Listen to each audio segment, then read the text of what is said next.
Hey everybody, welcome to Box Office Addict. This is my weekly live stream podcast where I break down the weekend numbers and have a free-form discussion with you guys in the chat. Give me 1 second here to get the display picture up. Wait, come on. There we go. Alright, wait. That isn't right. Damn it! 1 sec here. Sorry. Display picture. There we go. There we go. Alright. Everything's good now. Any advice on braving through horror games, forcing yourself to play through them? Because I'm at the part of Silent Hill 2 where Pyramid Head is in the hallways. I mean, it's one of the difficult things about playing horror games, especially if you play them by yourself in a dark room.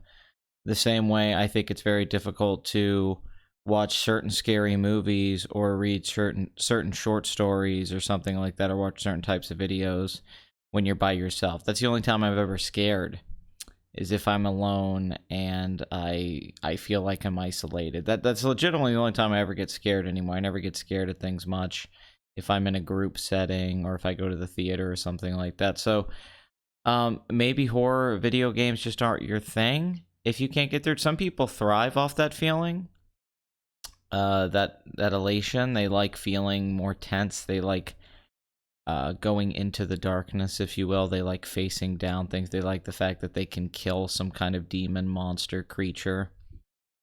Maybe it helps you think that you can face some kind of fear psychologically. I mean, I guess just do it. Turn the lights on. Turn the lights on and get through it. Try not to put yourself in a scary atmosphere if you just want to finish the game. Or just don't play it by yourself. Yeah, play it with a friend, and that'll make it a lot easier. Have somebody there.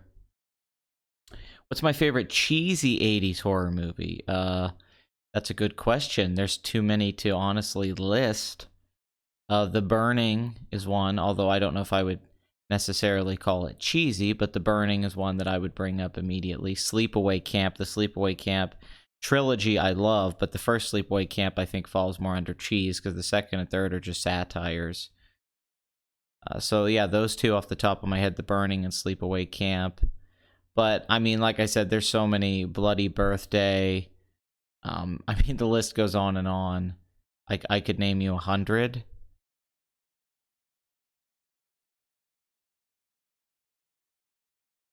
I mean, it is easier to get scared during a video game than a movie, but that's because there's more immersion. I mean, you're not...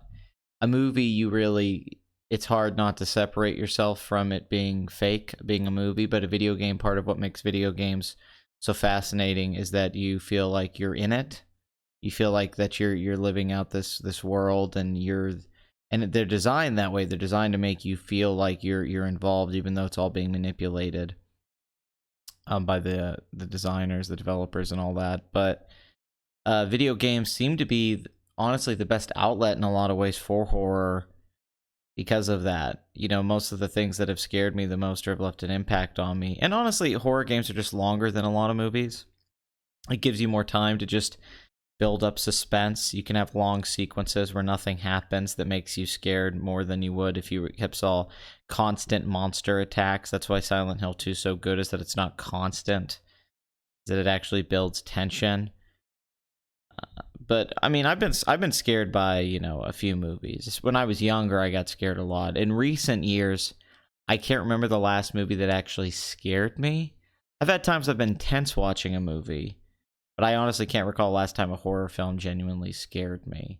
I've seen sequences that I think are scary and great that kind of took me aback, but it's usually just by the art of it that I'm impressed. There's that famous axe fight sequence in Snowpiercer where the door opens, right, and there's all the people standing in there with the axes, and they cut the fish. And there's this shot of the girl when she turns her head and she just looks and she like opens her mouth wide and it opens, and that shot's amazing, and it blew me away so much that I felt emotion from it. I wasn't really scared, but it was this feeling of like, fuck, this is a bad situation to be in.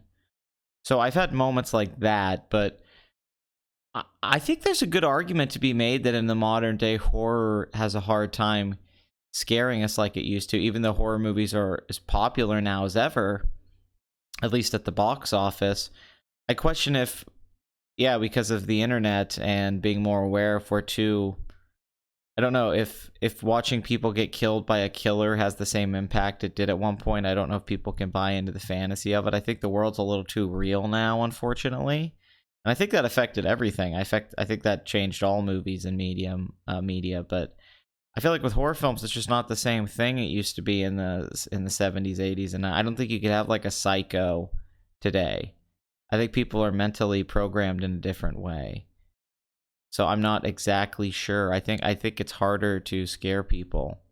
That doesn't mean you can't make an effective horror film that's well made and well done, but one that actually like creeps you out and stays with you. It's hard to be creeped out by something that isn't real. I'd say a thriller has a better chance of scaring people today. Something that deals with real things, like something that's actually like that could happen to you.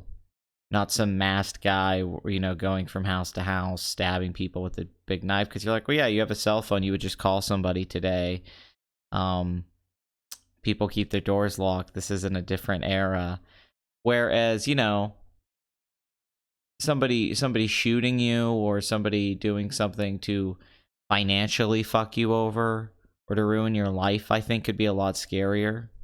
Something involving drugs. I think that kind of stuff has more impact on people now, but Stranger Things played with horror a lot, and I think in fun and creative ways. So I certainly think it's possible to still do something. I think that's the key. Bathory is atmosphere. It's an atmosphere and tension almost always. I think plays better than just the immediacy of scares or gore image. Now sometimes that's not true. Sometimes the viscera can get you. That's certainly true in The Thing. The Thing has a lot of suspense and tension, but when those moments happen, when the Thing actually goes fucking crazy and you see these special effects, it's too much to comprehend. There's too many things happening at once with the editing and the special effects combined that you can't even really process it. So it's horrifying because it leaves a lot to your imagination. Despite how much you actually see, you don't get enough time to actually process everything you're seeing. But that's one of the best examples of that, is The Thing. There's not many movies that actually pull that off as well. But I still think like Tina getting killed in Nightmare on Elm Street at the beginning when she hits the ceiling and Freddy slaps, because you don't see Freddy for most of that scene. It's just implied what he's doing to her. I think that's the scariest moment. Unfortunately, kind of the highlight of the movie. As big of a Nightmare on Elm Street fan I am, and I mean a fanboy, the original film in particular I think is amazing and very underrated still to this day, even though it's considered a classic. I think people underrate how innovative it is and exactly how well directed it is and how well lit it is. Rob Baker did some great videos on it, but it does peak in that first kill, doesn't it? It's just real. I mean, I know the blood coming out of the bed Johnny Depp sequence, Nightmare on 21 Jump Street, is good, but I don't know if anything really can. Yeah, it's a problem with so many movies. So many horror movies is you have the first 20 minutes and it's like this perfect set piece happens, and then the movie is trying to play catch up to that set piece. That's why I like The Exorcist. One reason I like The Exorcist among many is that it builds to its set piece. The Exorcist doesn't just jump in, it just builds tension, and then you don't really get what you're waiting for, which is exorcism, until the last like 20 minutes, half hour. So you feel like you're really invested in the characters and the drama and the world, and you're buying into it because they spent so much time trying to make it all make sense.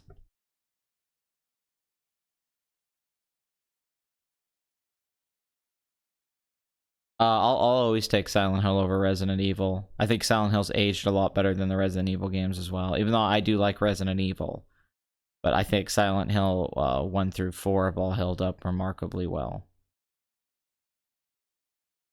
Yeah, Invasion of the Body Snatchers is amazing.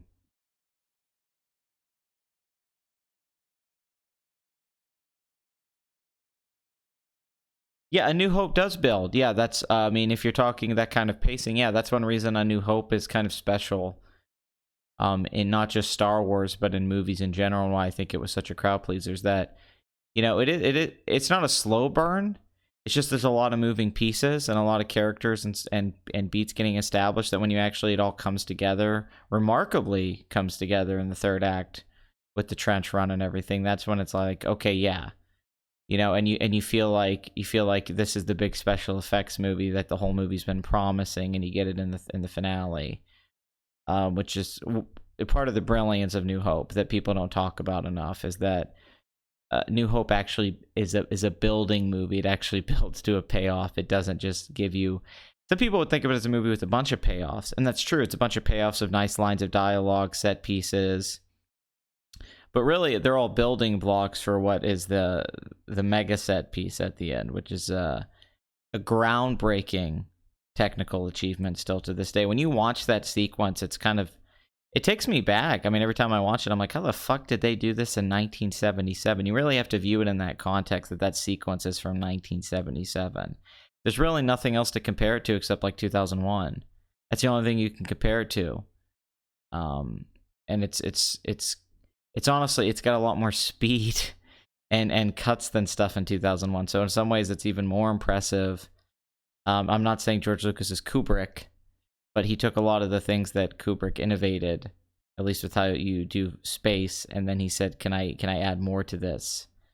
And then you kind of get the.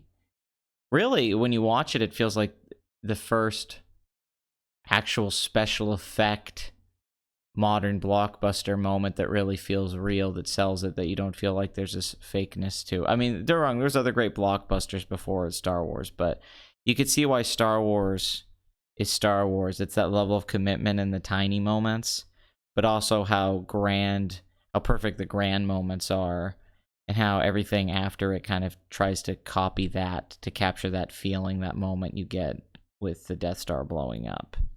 It's all there, and it's a culmination of every kind of movie like that had been done over decades that George Lucas saw, but it's leading to that moment of like, well, can we show you stuff that's impossible and make it look as realer than it's ever looked before? And that's something that's really amazing.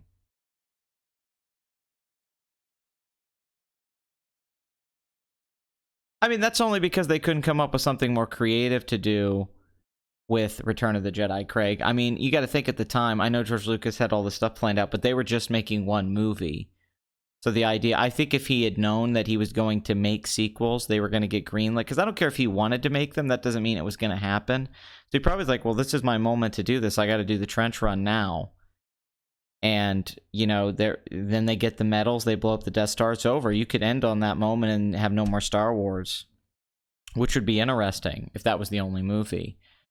Then Empire, they were able to come up with make a more intimate movie. The final set piece is Luke versus Vader, and it's amazing. And then it's not a big special effects moment. It's just the lightsabers and set design and tension and character building. But then Return of the Jedi, they were in a corner.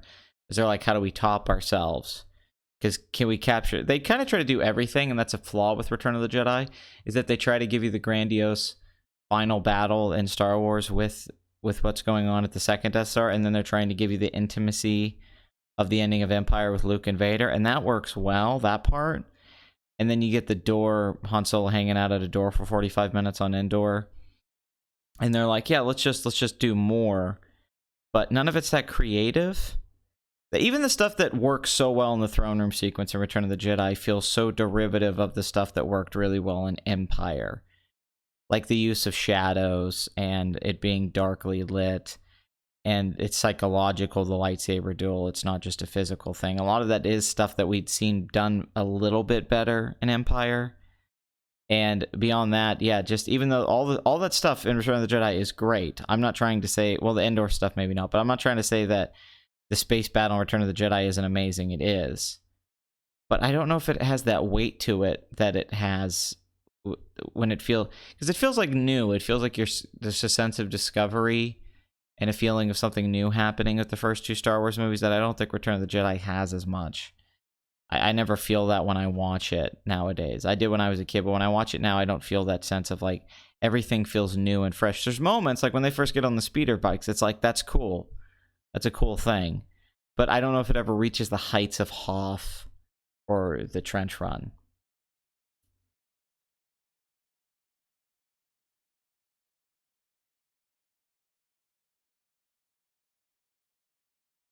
Yeah, I'm sorry. There's no full movie here for Halloween. My bad. I mean, I was excited for Kojima's Silent Hills. I thought it looked good. I liked PT.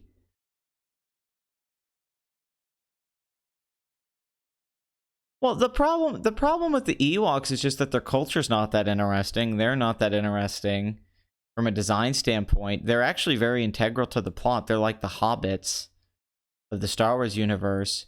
It's just they're not as interesting as hobbits. People always tell me they're like the hobbits. I go, yeah, but the big difference with that is that Hobbiton's interesting. Bilbo and Frodo and Sam and Merry and Pippin, they're interesting. Their culture and how it's so different is interesting. They're fully realized characters, and Hobbiton is such a nice juxtaposition from what's going on or what's going to happen. Whereas the Ewoks are little savages who make little spears and stuff like that. I mean, it's not.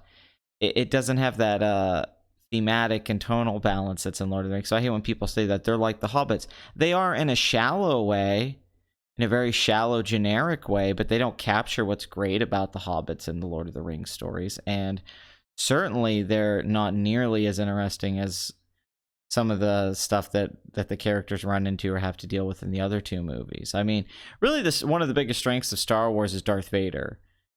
And I know that goes without saying, but it's the fact that Darth Vader isn't in the movies too much. He has a lot of character development. He's designed very well. He's acted wonderfully. Well, the voice is acted wonderfully. And, you know, we get insights into kind of the way he sees things. And so Darth Vader's really a key to that trilogy working, especially the later two films. But yeah, a lot of the other things around Darth Vader don't seem to get that same attention and care put into them. There's so much care put into Luke and Vader's relationship or Return of the Jedi, and there's not that same care put into Han Solo and Leia and what they're dealing with in their relationship. There's not that care put into Lando in that movie. It's upsetting because I think if they'd put more time, if Lawrence Kasdan and Lucas had actually spent just a little bit more time trying to give those people more to do and have them grow a little bit more in more interesting ways and set up interesting dynamics, I think Return of the Jedi could be a really fulfilling movie instead of just a finale blockbuster that has to wrap up the story. It just doesn't have those quiet little moments of humanity that you want enough of. I mean, there's barely any interactions between Han and Luke. I mean, that's fucked up. They're separated all throughout Empire, and the excitement with Return of the Jedi is like, oh, the gang's back together again, so we're going to go back to New Hope and have the trio and that chemistry be there. But honestly, the trio's not together that much in Return of the Jedi, and I think that's a huge miscalculation in retrospect. I think at the time, a lot of us thought, man, we were younger, that it's cool that Luke's the Jedi now, and he goes off on his own journey. But looking back on the movie, I think the movie would be richer and better if Han and Leia, like, why don't Han and Leia go in the Death Star with Luke? And go inside and just honestly, fuck the Endor stuff, quite frankly. But yeah, just knowing that, like, the Emperor has Han and Leia. I'm rewriting Return of the Jedi. What the fuck am I doing? But Han and Leia, maybe they're held captive. And the Emperor's like, listen, I'm going to fucking kill them. And then Darth, like, puts a lightsaber up to Leia's throat or something, like, these, like, sister. You know, instead of actually saying it like she's fucking there. You know, like, I think they could have, I mean, honestly, it could have been dark and badass. I mean, Empire hints at a darker movie, and I wish Return of the Jedi was even darker. I don't like that Return of the Jedi tries to return to just the pure escapism, which I love, but I just don't, I think the universe, that's not the direction Empire leads you to believe that it's going. And the throne room sequences don't feel that way, and those are pretty much everybody's favorite part of the movie because they feel consistent with what was being established both tonally and thematically in Empire Strikes Back. It feels like a continuation, where some of the other stuff feels like a step backwards. And I have so many friends who Return of the Jedi is their favorite Star Wars film, and I don't, like, begrudge anyone for that, but I'm sitting there confused, like, this doesn't evolve Star Wars, though, isn't that? And I'm not saying it had to, but shouldn't it? It's either got to be a perfection of the formula, which I don't see how you could say what it is, or it has to grow the formula into something that's even more dynamic and more interesting and more exciting, and I don't think it does either one of those. I'm a huge fan of horror movies. Horror movies are one of my favorite genres, despite how many bad ones there are.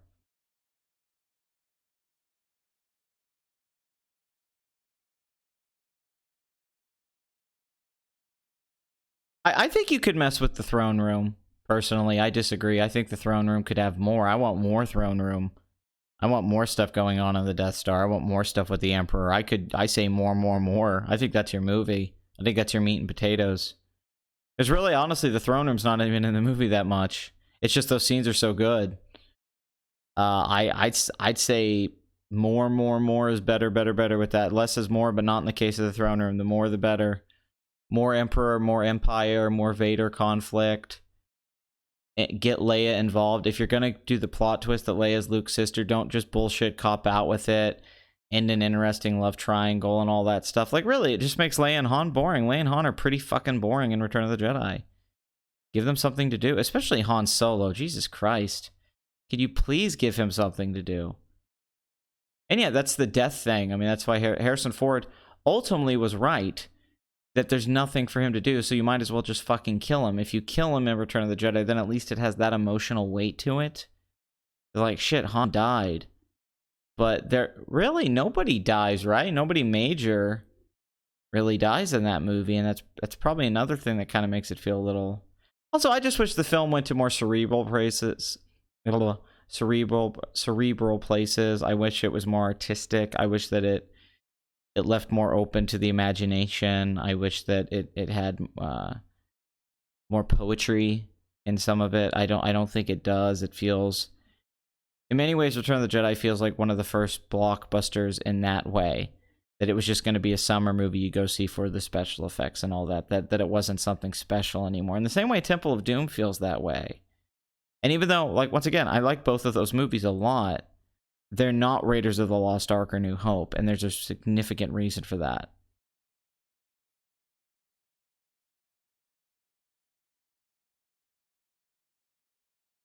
I mean, I think it's partially Harrison's fault, but you can't blame him for...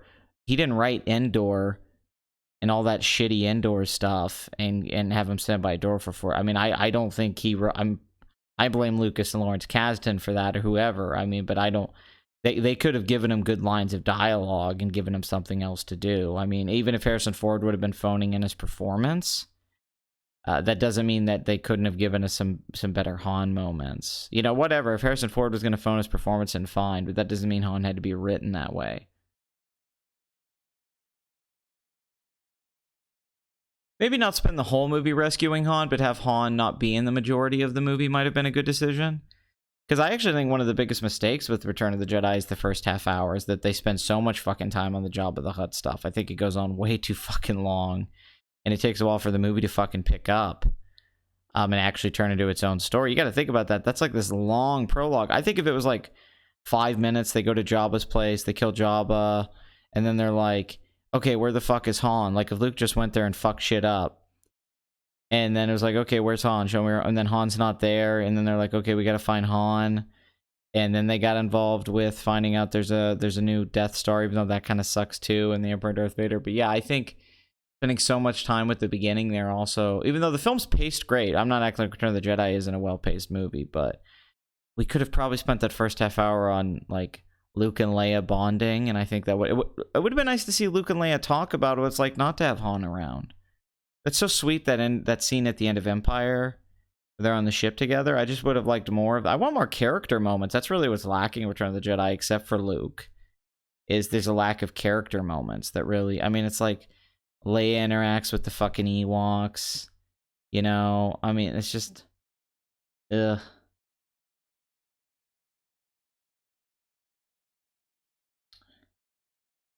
I don't know what happened with Return of the Jedi. I'm kind of confused about it because they had a great team together. They had a lot of the people that worked on Empire, so I don't really know what the fuck happened with Return of the Jedi. And it makes me sound like I don't like it. I like Return of the Jedi. I guess you could. I mean, if you don't have a problem with them fighting different Death Stars, that's fine. I don't think the super weapon idea can work so much. It kind of takes away the impact of the original super weapon, right? Okay, think about this. The only time that the atomic bomb situation happened in World War II was that time when we did it, all right, with Japan. So it has a huge impact because of it. And we're all tense, like, is that ever going to happen again? We're waiting for that moment, even though people have them. You know, nobody really wants to use them. Everyone's scared of what could happen, right? We could end the world.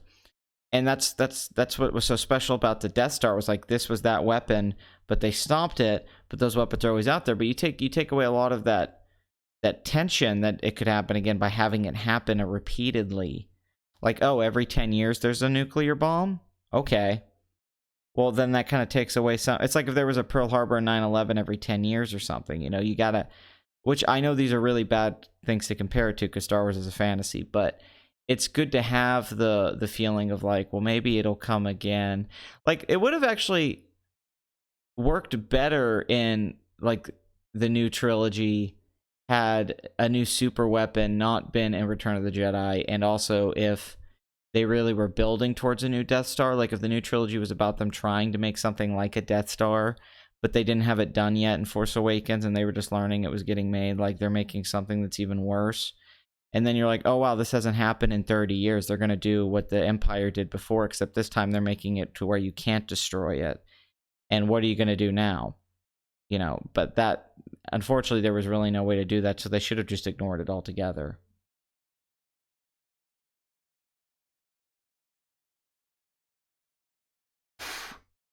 We haven't started covering them. I mean, yeah, Rian Johnson's a bad writer.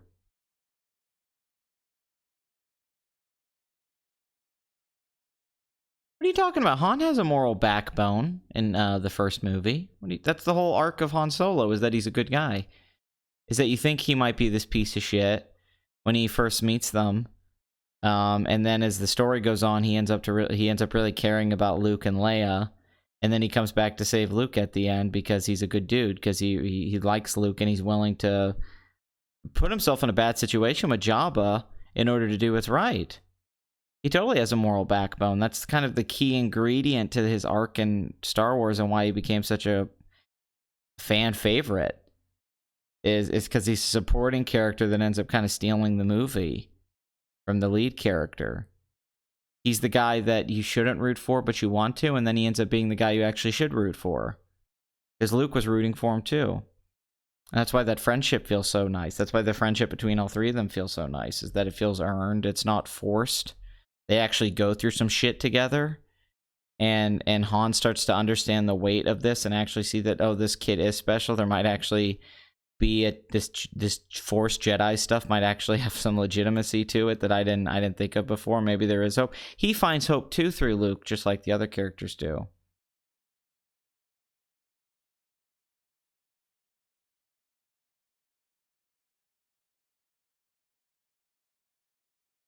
I mean, I don't know. I don't know if that's why people like Han Solo.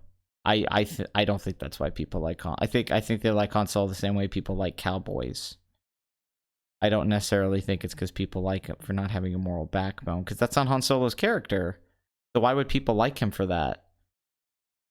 Han doesn't have that. That's just not true in Empire, Return of the Jedi, or Force Awakens. Han's a moral guy in all of the movies, pretty much. So I don't know why people would like him for that reason. Yeah, Tony Soprano, like, you could say that about an anti-hero, although I think Tony Soprano has morality, quite frankly. Thank you. I love that idea too, Hoth Rebels. That Kylo trained Finn, and Finn and him face off in the duel at the end. I think that was one thing that occurred to me just when I originally watched Force Awakens. And I don't know how Abrams didn't see it or cast him, but that's because maybe...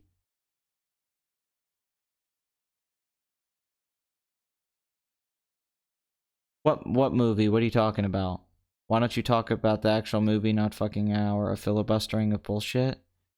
What? What are you talking about? But, I mean, that was one thing I don't know why I didn't see, was the ingredients are in Force Awakens for something to connect, to be connective tissue, to have payoffs, but they're not thought out. Like, you could have the Poe-Finn dynamic really pay off. You could have the stuff with Rey really pay off. You could have the setup with Luke really pay off. I don't think those are bad ideas. It's all in the execution. And I don't know why they didn't give more weight to it. There should be a relationship that pre-exists with Kylo Ren and Finn, so the third act has more emotion to it. There should be a pre-existing relationship. I mean, these things shouldn't, because they're just relying so much on you to feel emotion for Han, that it's Han's son, that they never spend any time actually making you care about who his son is, who Kylo is, because they're just hoping that people have reverence for Star Wars and what exists before. I mean, this stream is about the box office and Halloween weekend. It's not about the movie specifically. My Halloween review is coming, though. It'll probably be posted on Halloween. I was waiting for that. I will probably put my Halloween review up on Wednesday. So, or it'll be up tomorrow. Who knows? I might put it up at midnight. Let's see. Okay, well, let's just get into it. Let's just get into the fucking box office. Let's start with Suspiria, the Suspiria remake, which has got some of the most mixed reviews I've seen in years. Where half the people love it and half the people say it's a boring piece of shit. A lot of hype for this movie because of the director, the Call Me By Your Name guy and all that, but divisive. This has the highest per-screen average so far of the year. Now, let me preface that with saying that's because there is two... that's because it was only released in 2 theaters. So this is going to be bragging rights for Amazon. Like, look what we did. But that's really... Like, if this had went wide... that wouldn't have happened. It's only because they built hype with the 2 theaters. Like, Free Solo's another film that did that. That movie's not going to make the same money as Black Panther, so let's not get crazy on the per-screen average, because it did 89,000, so about 90,000 at each theater, and that's amazing. But I don't think this film's actually going to do well. I think the word of mouth is going to be very poor, and I think this isn't going to hold up at the bottom. Although I was excited about this movie. Maybe I'll like this movie, but from what I've read about it, it sounds like I won't. But 179,000 opening weekend at 2 theaters. Very good. Very good start for this movie.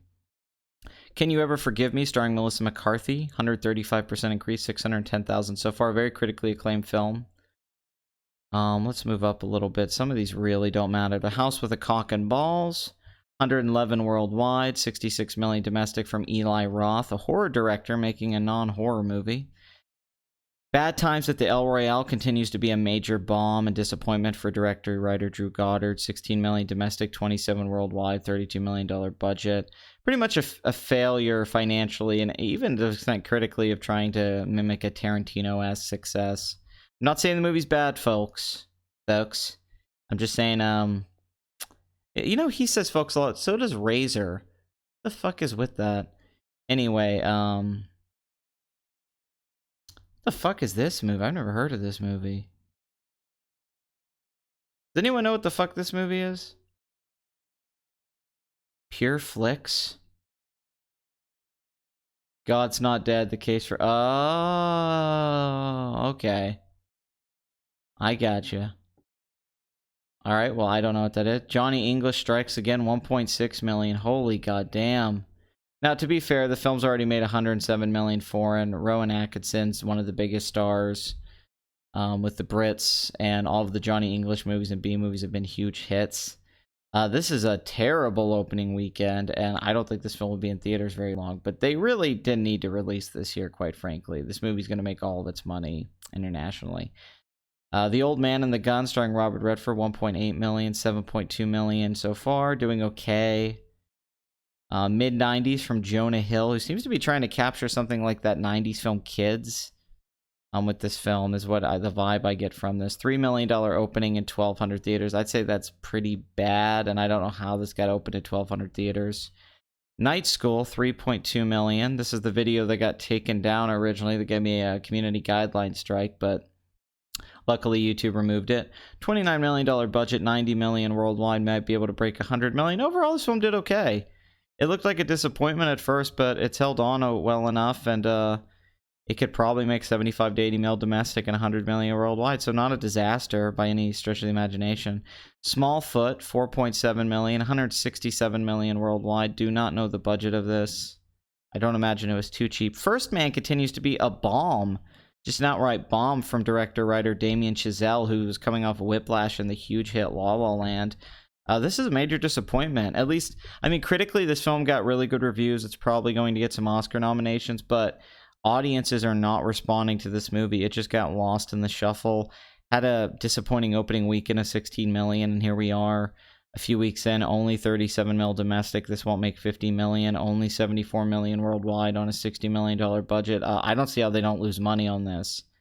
I think that their best hope is that this makes 100 million worldwide is where we're at now. And a lot of people thought this was going to make 100 mil domestic. So this is the first hit for Damien Chazelle in his early career. I mean, don't get me wrong, the guy's won Best Director for La La Land. Whiplash did well. I mean, so it's not like he's going anywhere. He's not going to get kicked out of Hollywood for one bomb, but he might not get a $60 million budget anytime soon. This also puts into question Ryan Gosling's box office draw, which I don't think he's ever had. Blade Runner 2049 bombed. I don't think La La Land was a hit because of him. I think despite him, really the biggest movies he's been in, like The Big Short, I don't think was a hit because of him. You know, there was one point Ryan Gosling seemed like he was getting big with Ides of March Drive, Crazy Stupid Love, but he's never been a box office draw, even though he has a big fan base. I'm a fan. I don't think he's this A-lister like people think he is. I think he's actually kind of more in the B territory when it comes to audiences. The Hate You Give, 5.1 million, 18 mil domestic, 19 million worldwide, $23 million budget. This one's not doing that well. Had a good opening weekend, 7 million, but hasn't been... I mean, it's not dropping like huge at the box office, but still, it's not blowing up either. Hunter Killer, $6.6 million opening weekend. This stars the great Gerard Butler as Gary Oldman in it. I don't know what the budget is, but that's a pretty bad opening weekend in 2,700 theaters. Goosebumps 2, Haunted Halloween. You thought would do a little bit better this weekend considering it's Halloween weekend. I mean, they were on great hold, 22%.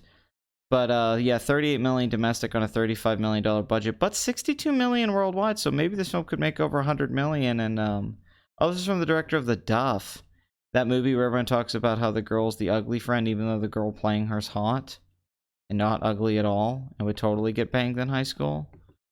Let's just ignore that. So yeah, I guess this is doing okay. It's not doing as well as the first one, but it doesn't have Jack Black in it. I did think this would do a little bit better, though. I thought this would make like 50 million or something just because of Halloween. So, granted, speaking of Halloween, one movie might have taken all that away from it, to be fair. One film's kind of getting all of the money for the Halloween crowd.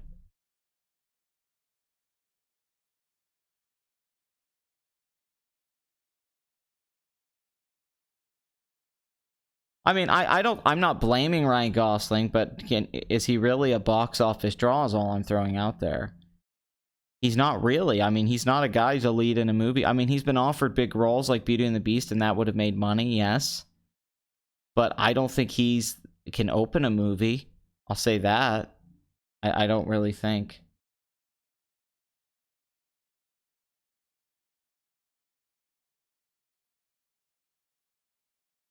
That's not really true. People have been going to the movies this year. This year's been huge for that. Horror movies have done well. Romantic comedy, Crazy Rich Asians made a bunch of money. Animated films are making a bunch of money. This has been a major year at the box office. Think about A Star Is Born. So I don't agree. I think people are actually going to the movies now a lot. Surprisingly, that's one of the crazy things about 2018 is how many people have been going to the movies. There's been so many big hits this year that did better than what anyone thought, and not just superhero movies. Maybe people just didn't give a shit about a moon landing movie, quite frankly. Maybe people didn't care about Neil Armstrong's story. I don't know. I don't know if that was it. I honestly, I'm gonna say this. I don't think the marketing for First Man was great. I like the trailers, but I don't think they were good trailers to get people into the theater, quite frankly. Oh, Blackadder's the shit, man. Blackadder. Great movie, great show. All Blackadder is great too. This is the best box office Addict ever, in my opinion, Pat. Really?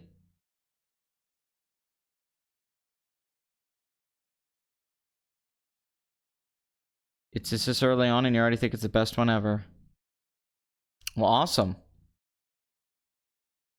Yeah, I don't think people care about the moon landing anymore. I don't think our generation, my generation in particular, cares about it. I think it's not considered a significant thing even though it is. But I don't think anybody really cares anymore. I think you have to be from a certain time, and I think that's time's past. It's like stuff with John F. Kennedy, or whenever they try to do some of the Kennedy. I don't think people care as much as they think people do. I don't think it's held up in the consciousness of I don't think it taps into the zeitgeist right now. I don't think people are that interested in space traveling. I think people are into science fiction I think movies like Gravity did really well for, for reasons like that. And I think, Interstellar did well, but I don't think people are into real life. Now, I mean, Hidden Figures was a big hit, but that was different. That's like a comedy, 3 women. It's a civil rights kind of movie. First Man didn't have a lot of that going for it. Didn't have that political side to it.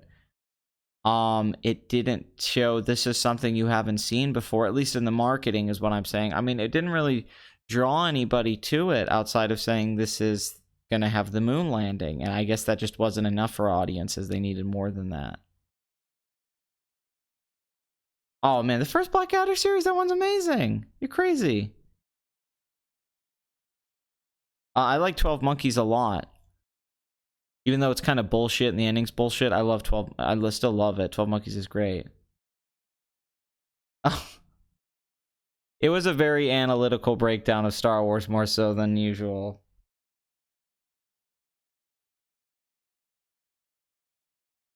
Yeah, no, I mean, I've heard that. I've heard that First Man is definitely too long.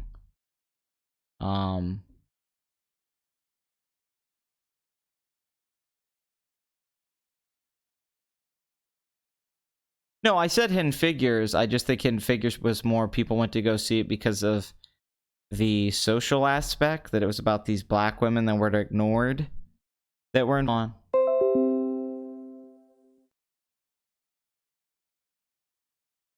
Can you guys hear me? The stream, OBS went out. I know it disconnected. I just want to know if it's back. I don't know if you guys can hear me. I need a confirmation. My mic didn't cut out, the OBS crashed. Favorite film of 2014?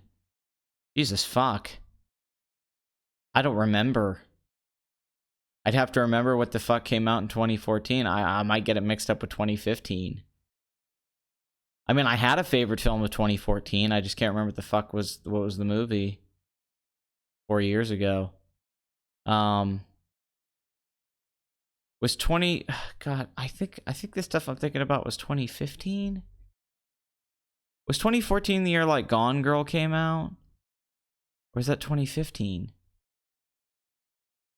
Name me the big movies of 2014, and I'll tell you what my favorite was. I certainly had a favorite.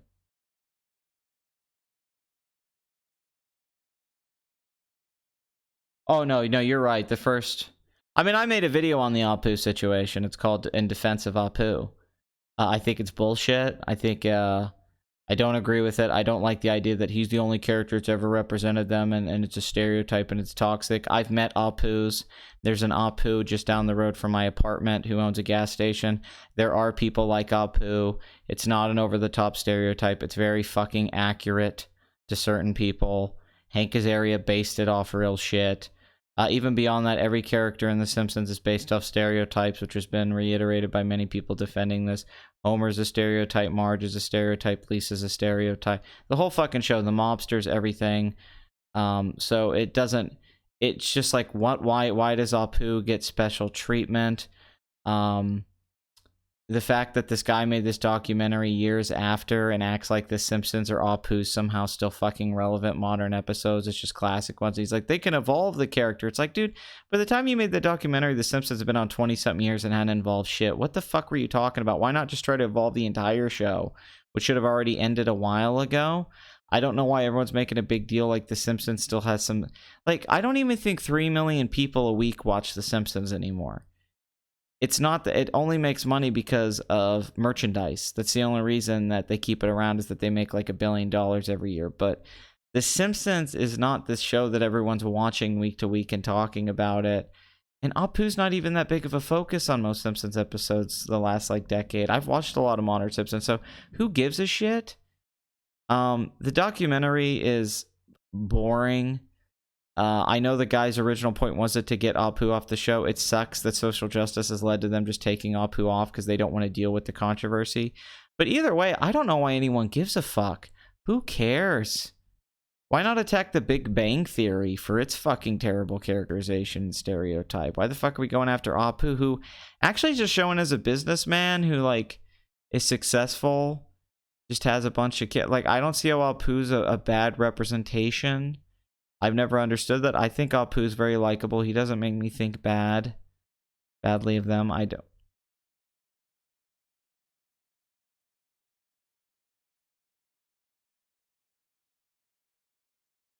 Hello, Noel. Hello.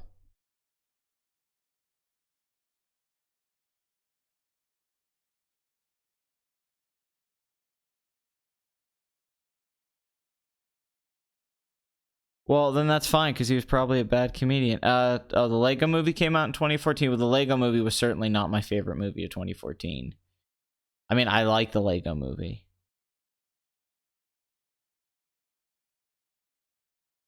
I mean, yeah, yeah, that's the thing. Like, why is everyone acting like The Simpsons is relevant?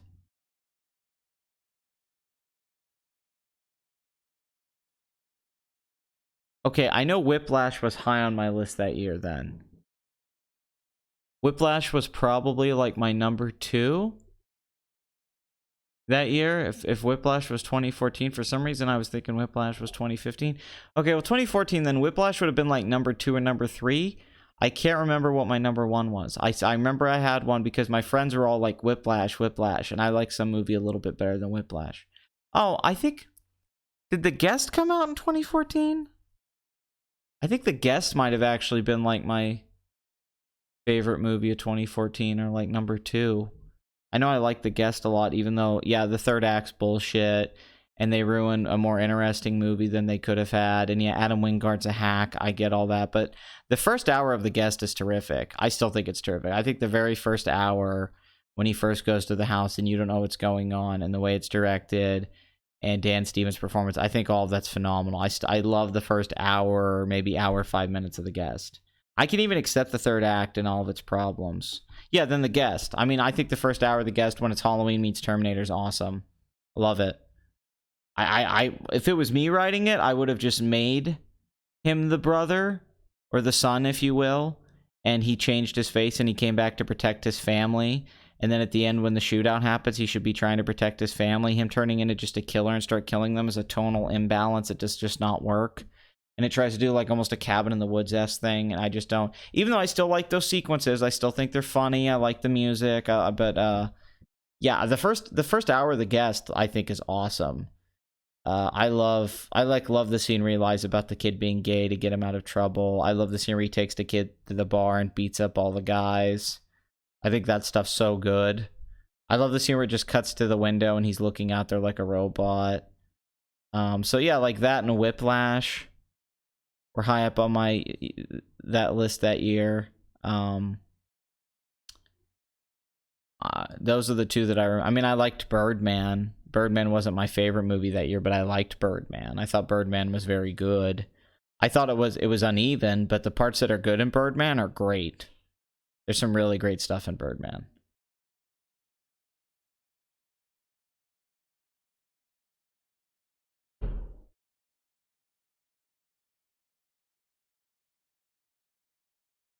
My favorite movie of 1997. That's great. That's easy. LA Confidential. If that was 1997, which I believe it was. So yeah, LA Confidential. Oh, yeah. Days of Future Past. That would have definitely been high on my list. And I still think Days of Future Past is a top 5 comic book superhero movie.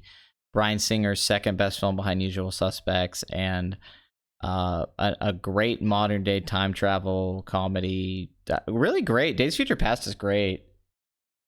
I don't get how anyone doesn't love that movie's wonderful. It's a wonderful movie. It's so well written and well done too. It's well I mean, it's weird how good it is. It's a surprisingly like really good to great movie. And it brings up comparisons to things like Back to the Future or Star Trek or Terminator in very positive ways. And James McAvoy and Fassbender are fucking killing it. I mean, there's scenes in that movie that are so good that shouldn't be in a movie like that. Like when they're on the airplane, "Where were you, Charles? Where were you?" You know, and he's yelling, "Where were you, Charles?" No, the Please Rewind beanie has to come. What's your favorite superhero film of 1989?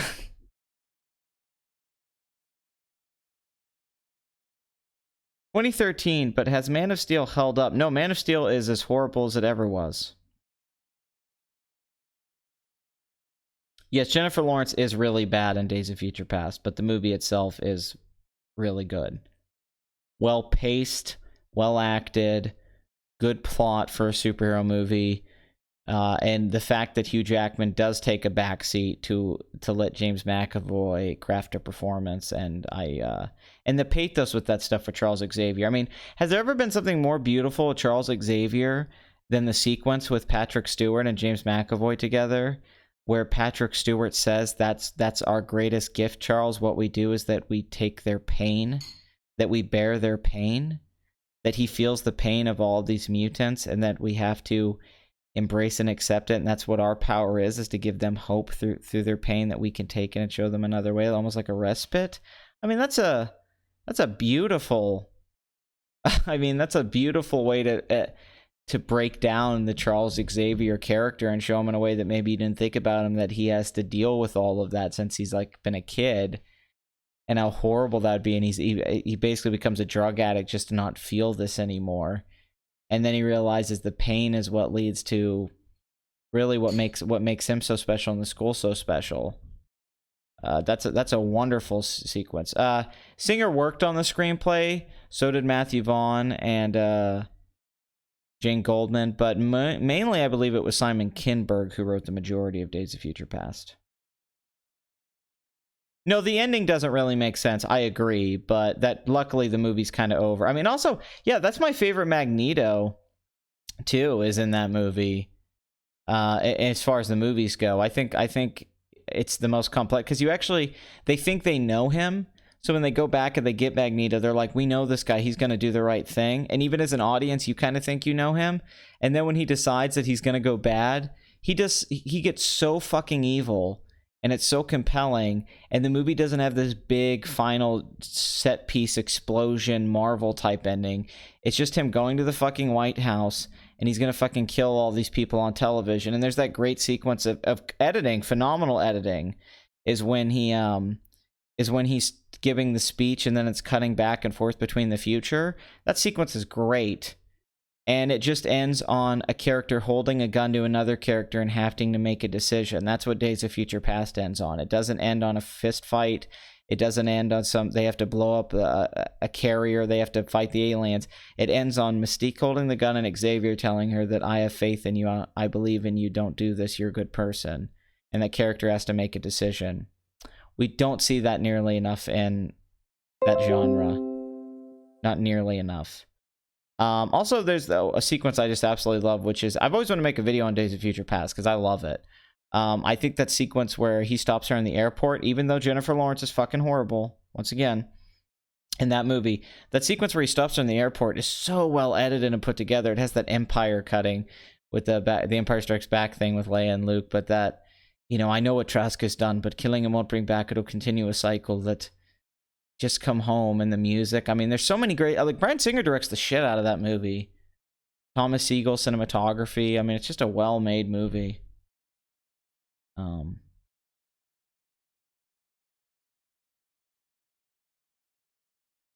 but I like that about the movie, is that they go to get Magneto's help and they think that he's going to help them, because it's a serious issue. They're explaining to him very practically, like, hey, listen, we're in the future where we all die, so you need to help us with this. And then he uses that to be even more evil.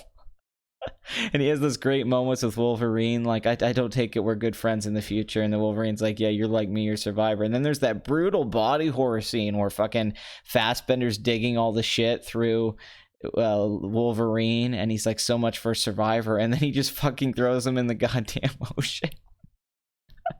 I mean, that shit's amazing. I mean, I don't know, Days of Future Past is so fucking good. It's so fucking good. Like, I hate when people just like, oh, fuck Bryan Singer, fuck the X-Men franchise. It's like, that's so much better than most of the Marvel movies. Almost none of the MCU films, except for like one from that year, Winter Soldier, and a couple other ones, are not even close to being as good as that stuff in Days of Future Past. That stuff is so well done in that movie, and it's smart. It's not stupid. It's less is more. The special effects don't overshadow the acting, and it was the first time you actually see X-Men do teamwork and shit like that. And it's got this meta thing where the future scenes look like X-Men 3 in a Brett Ratner movie, and Singer's doing that intentionally. And then it goes back to the 70s, and there's stuff that's kind of looks more like a 70s movie. I mean, it's very clever. And I didn't think Bryan Singer had it in him, quite frankly. But to my surprise, I guess maybe just it was, years of thinking about it. I don't know.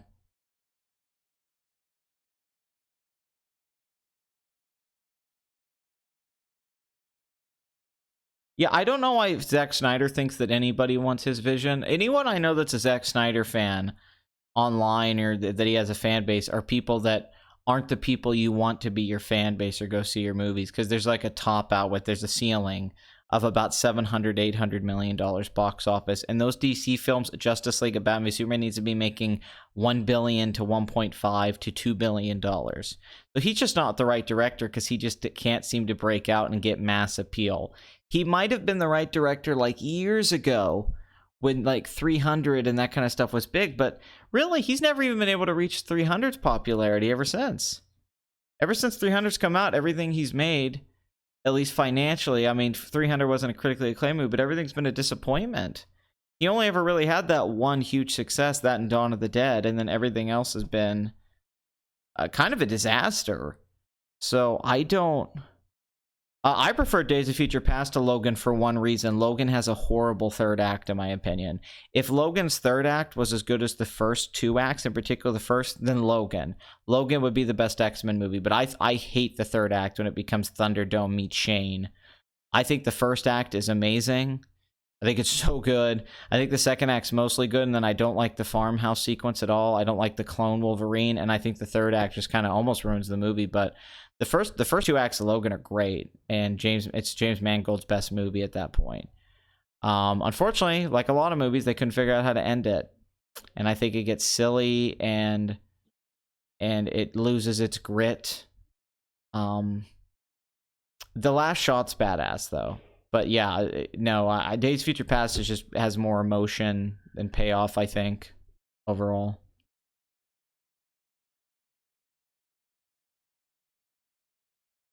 Well, God, David Fincher's only made 5 movies, so when you ask me top 5 David Fincher films, you're just asking me to name his films.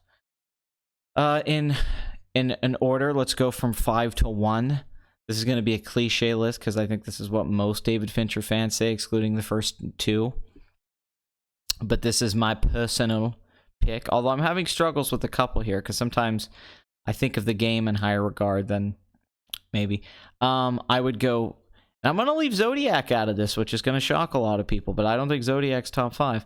5, I'm going to go with Gone Girl. 4, I'm going to go with The Game. Wait. Shit, I'm already missing one. No, yeah, 4, The Game. 3, Social Network. 2, 7, 1, Fight Club. Oh, yeah, he's not a storyteller at all. Yeah, for me, Zodiac is 6th. Then I would put Panic Room. Then I would put Benjamin Button, which is his worst movie out of his and then Alien 3. Yeah, Zodiac's not top 5 for me. I like Zodiac a lot too. Don't take that as me saying Zodiac's bad. I love Zodiac. I think Zodiac's great. I hold all of those other films in the highest esteem. I mean, I'm a David Fincher fanboy. I think those are all amazing movies, so don't take it as me saying, oh, Zodiac's a lesser work. I don't think David Fincher makes lesser works for the most part, except maybe Benjamin Button. I think all David Fincher films are great. I think he's one of the great filmmakers, not just of our time, but ever. I think when his career is over, he's going to get looked back on as one of the greatest directors of all time. So I don't say that lightly, you know.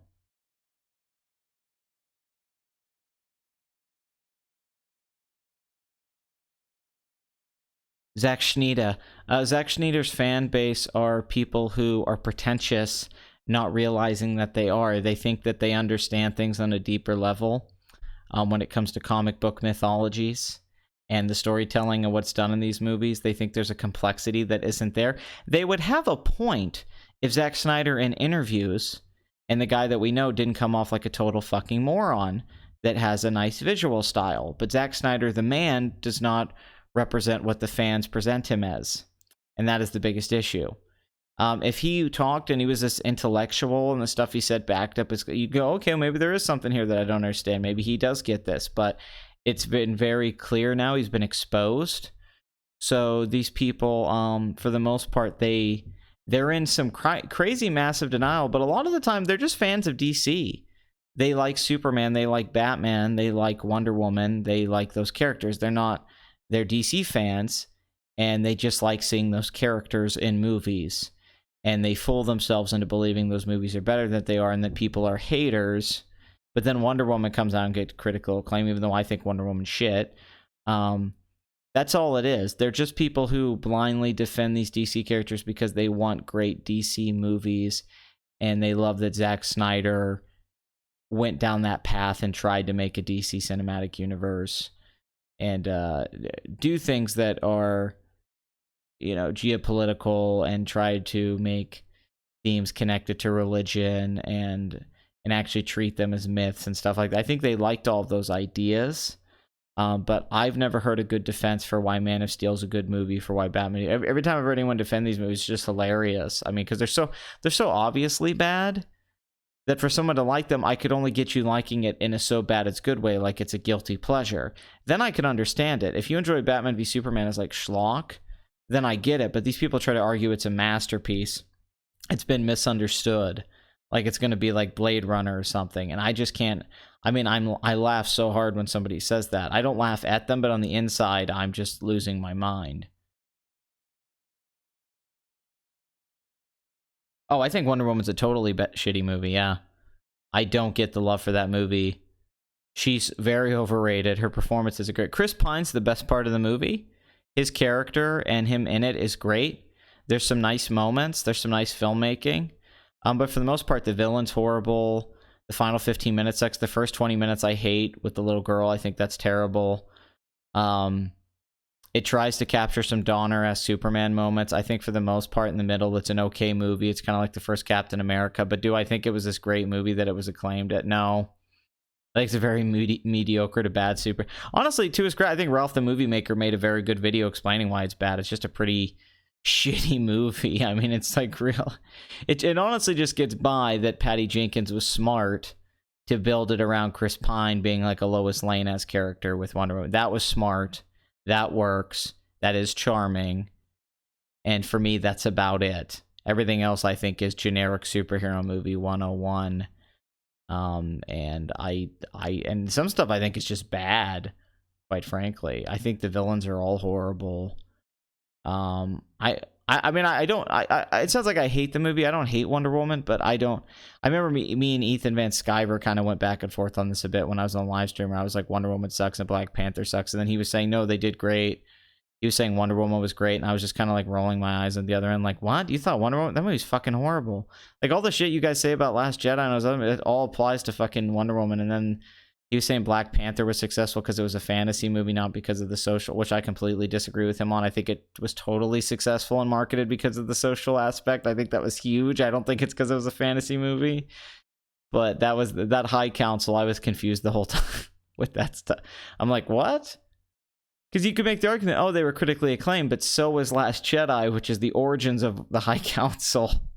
And this stuff was like, we don't trust critics on these films that have a political bias. And it's the reviews are so politically biased on fucking Black Panther and Wonder Woman, even more so than Last Jedi. So I don't even fucking understand what they're saying.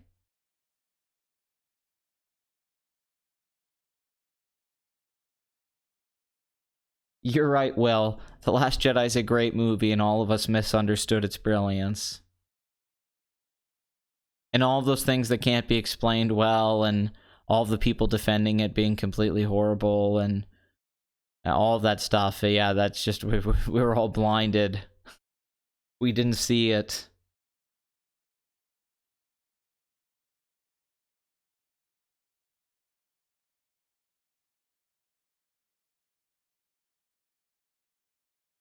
I mean, it's just because James Cameron doesn't make movies is why we haven't got an Avatar sequel. That's what James Cameron does. The Bumblebee movie looks cute. They're trying to do the Iron Giant. Hopefully it's good.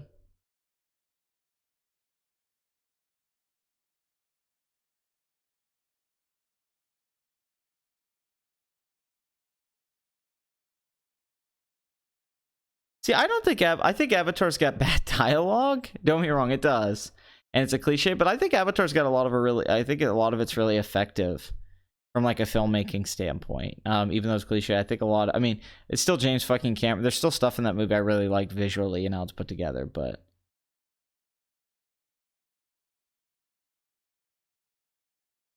none of the criticisms for Last Jedi have been debunked. Will, why do you keep saying this? You're just wrong about that. Patrick Williams' video was tore apart, not just by me, but by Mahler for 5 hours. It was completely torn apart. Everything he said, objectively, was debunked by Mahler. And I mean objectively. I'm not even saying it was subjective what Mahler said. They objectively pointed out problems with his defense. Almost everyone who's defended it has just looked like a fool. And it's funny because a lot of the people who hate the movie, I'm not on the side of. Like, it's not like I agree wholeheartedly with a lot of the people's politics or what they feel when it comes to people who hate The Last Jedi. I just hate it because it's a horribly written film with tons of plot holes, logical inconsistencies, and things that don't make sense, character arcs that don't hold weight, or anything like that. And I think I have enough of a background in film and writing and studying these things to understand that stuff. I think I don't think it can be I mean, that. Can you subjectively like the film? Yes. Can you defend almost all of the issues people state that are pretty glaring issues? I don't think so. I've never read or seen a good defense for any of them that isn't just, you wanted it to be a movie, it wasn't. You were upset because your fan theory wasn't true, which is what Patrick Williams said, or you didn't like that it had things to do. They never actually defend the quality of those things, and they never go after the actual arguments of why we think certain things are bad. They don't try to explain those things or give an answer. They just make a straw man up attacking the person and then make it political somehow. Oh, you're using this as an excuse to be hateful towards Kelly Marie Tran, and then they don't defend Rose Tico and why she's a well-written character. To the day I need to see that stuff explained well, where it isn't bullshit, is the day that I'll listen to people say that they've debunked The Last Jedi criticisms. But I've never even seen one that holds up to any criticism, to even minor ones. I mean, minor issues with the movie, like things that just don't make sense, like little details where it's like, oh yeah, well the whole like them chasing them is slow, you know, and then people are like, some people just accept those problems and say, yeah, but I like this thing. So I don't understand. Like, I can get how if you enjoy The Last Jedi, you enjoy it, but I don't know how you can be intellectually dishonest with yourself and deny some of the valid criticisms, which are just like painfully obvious and have been broke down to death, to where like it's so in depth now that I don't know how we can go backwards.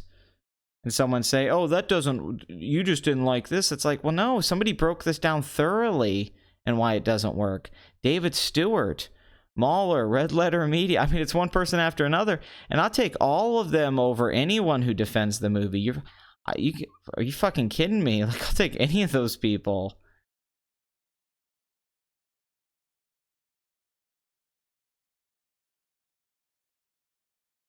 Yeah, there's plenty of movies that have politics I don't agree with that make... Razor Fist brought this up recently in his Daredevil Season 3 review, that the politics don't affect the quality of the product.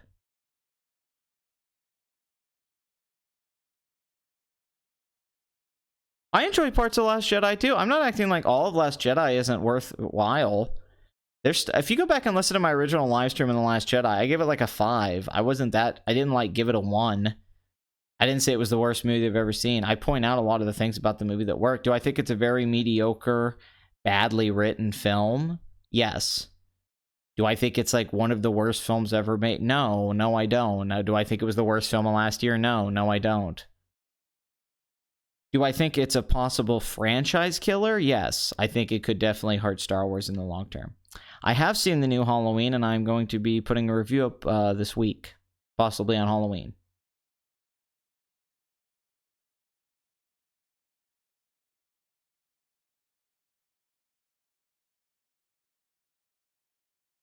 I mean, all of my issues with the new Star Wars films are just screenplays. They're not very good screenplays. In fact, they're very bad screenplays. That's really my biggest issues. They're just, yeah, they're not well plotted. The stuff that's not explained should not be ignored because it's a fucking sequel. I'm so sick of hearing they don't need to explain the First Order and Snoke and how the universe works now in the world because they didn't do that in the original trilogy. Yeah, that's because they just threw us into that world. This is a fucking sequel. They sold it as a sequel series with the original characters. I did an original spoiler live stream review of The Last Jedi when I came home that Friday from seeing it. And it's about 2 hours, and I still think that's my definitive Last Jedi video in many ways. It's got about 4,000 views. I wish I had done better because it's me just coming home from the theater and reacting to it fucking live and being like, I say at the very... And this was the weekend it came out, the first day, and I said, this is a possible franchise killer. This is going to be the most divisive Star Wars film of all time. And I say 6 months from now, we're all going to be arguing about this movie. And I was fucking right on... I mean, I couldn't believe all right. I was like, this is going to be the most debated Star Wars movie ever. And some people are going to say it's great. Some are going to say it's bad. And this isn't going anywhere. This is going to have long-term effects. And that's exactly what happened. It's weird even going back and listening to that now. Because I'm talking before all of the stuff came out, before all of that shit, before there was all of the reaction to it and this counterculture Disney Star Wars. Was just me being like, what the fuck, how did this happen? I remember Blood Money was in the hospital at the time, and he told me when he was listening to that live stream, he couldn't believe the shit I was saying was true. He thought I was making shit up as a joke, that stuff wasn't actually in the movie. That's the most ridiculous thing. Is he's like, dude, you're fucking lying. Yes, the toys aren't selling. Solo's the first Star Wars film to actually be an outright bomb. I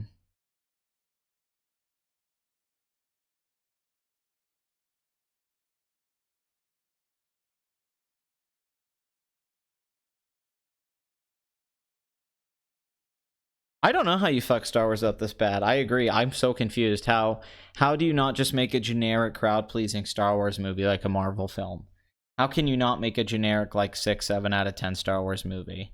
I have no idea. I feel like a lot of people could have done that. I don't know how they... I mean, it was just... I mean, it's a lot of it's Rian Johnson. A lot of the problems in the script are problems that were featured in Looper. Looper's a horribly written film where nothing makes sense. He has some general... In general, he had, you know... Oh, well, come on. Toys in general aren't selling. That's ignored. Star Wars toys always sold. There's certain types of toys and merchandise that always sell. Okay, Star Wars is one of them, and there's other ones too. There's always things that are collectible and sell. This isn't like baseball cards.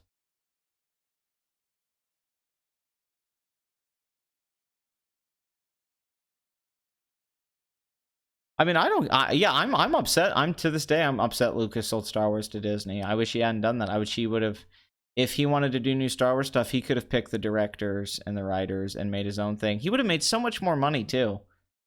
Like, if he'd have just made Force Awakens himself, he would have made, over the course of the next few years, he would have made more than that $4 billion. He certainly would have had more power. I don't know why he just handed it off. Yeah, but that's one specific thing. Like, Toys R Us is a company that was being run poorly. And yes, toys in general aren't selling, but Star Wars were collectibles. They had a value because the brand was so strong.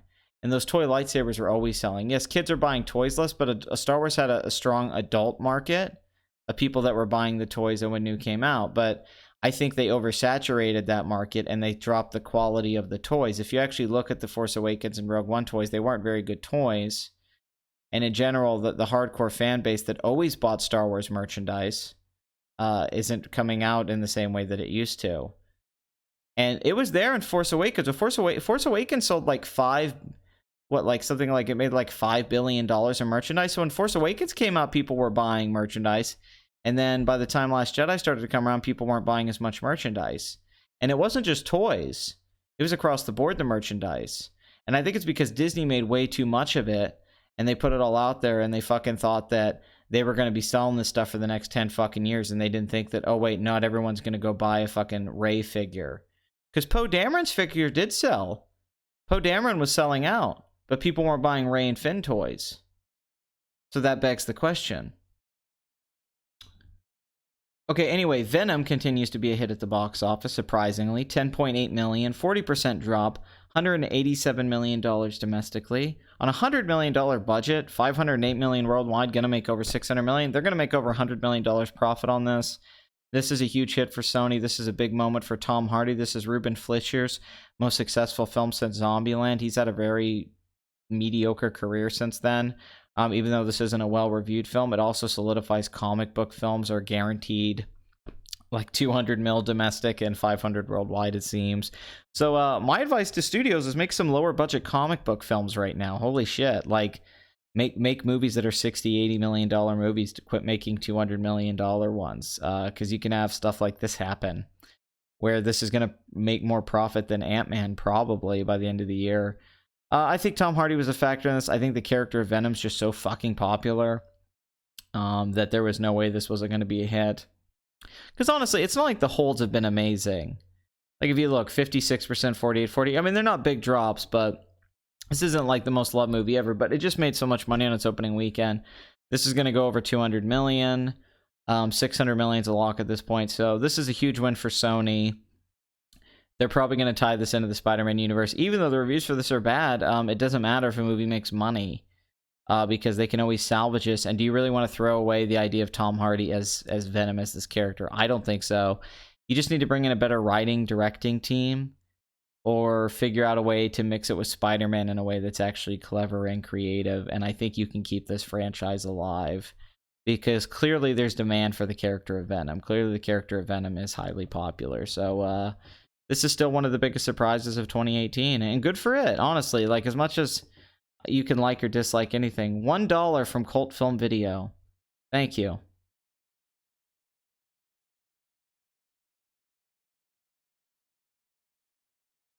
I'm not baffled by the success of Venom, but I'm surprised how well it's doing. Like, I would have guessed an opening weekend of like 60 to 65 million, maybe 130, 150 mil domestic. I wasn't expecting it to just kind of be a hit out of the gate. But, you know, you can't always predict these things. That's why the box office is so interesting. It is a casino, if you will.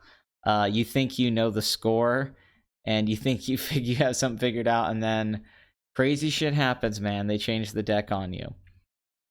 A Star is Born from Warner Brothers, who's having a great fucking year. Great couple of years, really, when you think about it, when it coming out.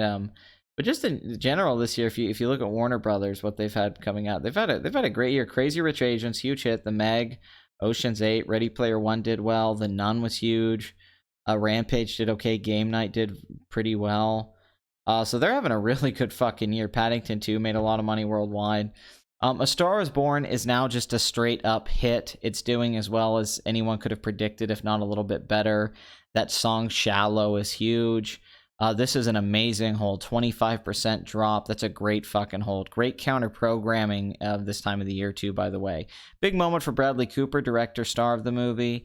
$36 million budget. That's nothing. 148 mil domestic so far. 14.1 million this weekend. Last weekend, this fucking thing made like 18 million. So just think about that. Think how well this is holding. Yeah, we have 42, 28, 19, 14. So this is on track right now to make anywhere from 175, 180 to 200 million domestic. I guarantee it's already made a profit. It's at 253 million worldwide. This is now, I'd say, a lock for 300 million worldwide plus. So featuring Lady Gaga, who's huge, Bradley Cooper, who's a movie star. It's a popular brand. A Star is Born. It was a smart movie to remake. Rave reviews. Going to get Oscar nominations. This is just a success. There's really not much to say about this because it's just what it is.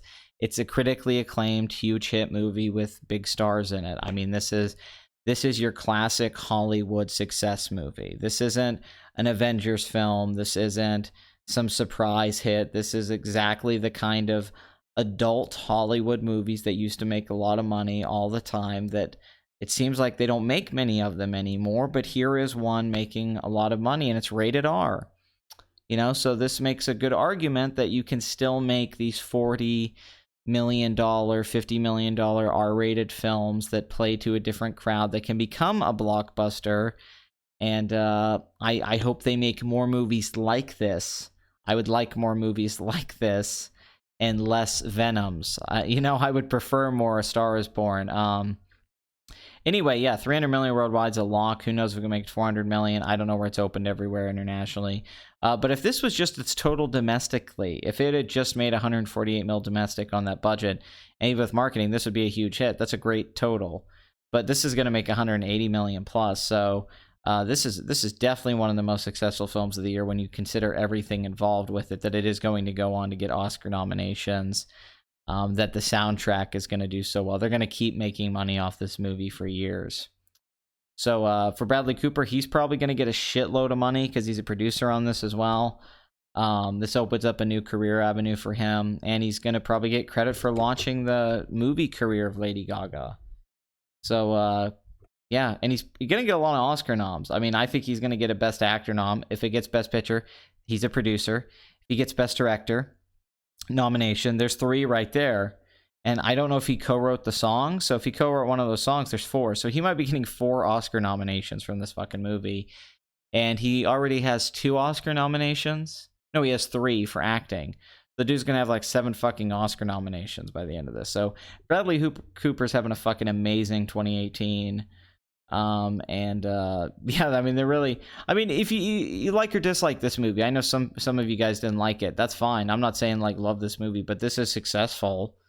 I mean, you know, it's a very successful movie.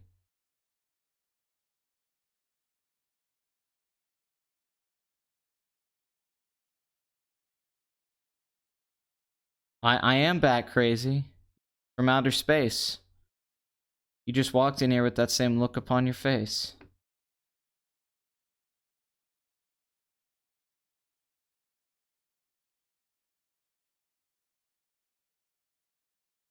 Well, I want less Venoms, but yes. Oh yeah, the Red Tails one's great.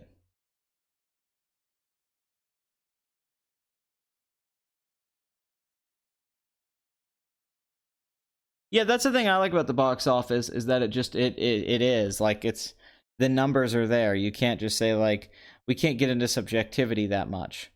If a movie's a hit or a bomb, it's a hit or a bomb. I love how matter of fact it is. You can go into why, and that's where things get interesting, right? And that different opinions, but the results speak for themselves. You know, if a movie's critically acclaimed, you can't just say, well, it's a great movie now. But when a movie's a hit, it's a hit. You can't deny it being a hit. I love that about the box office, is that it's solid, it's concrete. It's the reality that the movies themselves aren't. The movies are fake. They're a trick, they're magic, but the box office, the money is real. The green is as real as the blood. Pat, do you have any favorite movie heroes that inspire you personally? I don't know, something that inspires me personally, a movie hero. Maybe when I was a kid, I don't know so much about today. I don't really get inspired by many movie characters. There's people I love and admire that are movie characters, but I don't know if anyone inspires me specifically. And I know that's kind of a bullshit answer. I wish I could give you a more legitimate answer to that. I mean, maybe Ripley in Aliens just because of how pragmatic she is and matter of fact.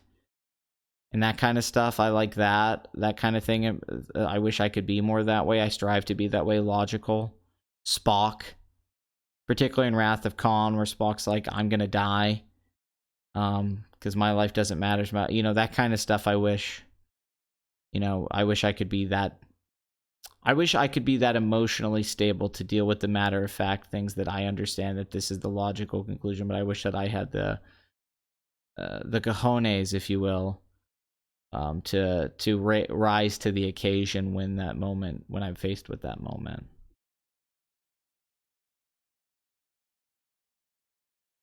Dear Lord, I'm a boomer. I didn't mean to send $1. It wouldn't let me send 20. Ignore me while I call my grandson.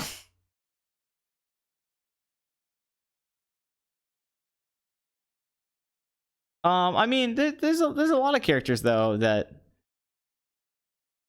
I'm trying to think of a specific one. I mean, I don't know if you'd call him a hero, but he's a character I relate to. Brody in Mallrats. In particular, you think just because a guy reads some comics, he can't start some shit. But that whole ending part where Brody takes over the room and it's basically just Jason Lee doing a stand-up at that game show and takes their... I think I have a capability of that kind of thing, to just take a room over and really save the day as he does in that movie. And I would like to do that. What he does in that movie is be in a public situation and swing people over with just charisma and comedic acumen. That moment always really stayed with me. I love... And it was like, well, Kevin Smith, Mallrats, but it's like, no, Brody in that. It's like, yeah, I wish I could be that guy, even though I am that guy in many ways. Especially in my early 20s, like still living with my parents. My girlfriend would come over, we'd have sex, and I'd be in my parents' house playing, like video games, and I would fuck off all day. That was definitely me at like 22, 23. And I had a bunch of slacker friends. I mean, yeah, but things like that, I get, I wish I could be as cool as Tom Cruise in The Color of Money, but I don't really think he's a hero.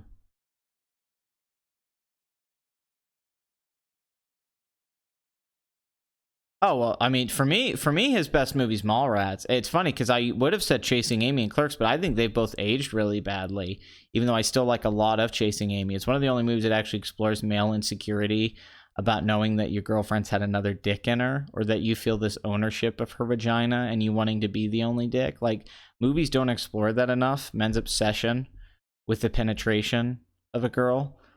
Or they get fearful of her fucking another guy outside of their relationship, but Chasing Amy actually explores that, which makes it a very unique film that has a male insight that's so ignored.